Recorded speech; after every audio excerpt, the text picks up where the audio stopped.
আসসালামু আলাইকুম। এই ভিডিওটি আপনি স্কিপ করবেন না। আপনি যদি প্রথম আমার ভিডিও দেখে থাকেন কিংবা বিগত ১ বছরে কখনো আমার ভিডিও দেখে থাকেন, তাহলে আপনি আপনার অজান্তে একটি ভালো কাজে অংশগ্রহণ করে ফেলেছেন। কাজটা কি? আসুন দেখি। ভিডিওতে যে খাবারের প্যাকেটগুলা দেখছেন, এগুলা কোনো না কোনো অসহায় মানুষকে দেওয়া হয়েছে এবং এর প্রত্যেকটা প্যাকেটই এসেছে আপনাদের লাইক, কমেন্ট এবং শেয়ার থেকে। আপনাদের পরামর্শ অনুযায়ী আমার ফেসবুক থেকে পাওয়া প্রায় $১০৮ এবং এর সাথে আমার ওয়াইফ আরও কিছু টাকা যোগ করেছেন।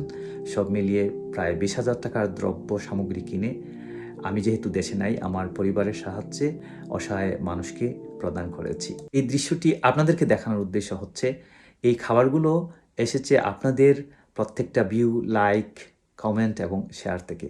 এবং আমি চাই আপনারা যদি আমার সাথে থাকেন, তাহলে আগামীতে যতগুলো পেমেন্ট ফেসবুক থেকে আমার অ্যাকাউন্টে আসবে, সবগুলো এরকম আমি কোনো না কোনো অসহায় মানুষের কাছে পৌঁছে দিব। তাই আর দেরি নয়, এখনই ভিডিওটি শেয়ার করুন এবং লাইক, কমেন্ট করে অসহায় মানুষের পাশে থাকুন। আসসালামু আলাইকুম।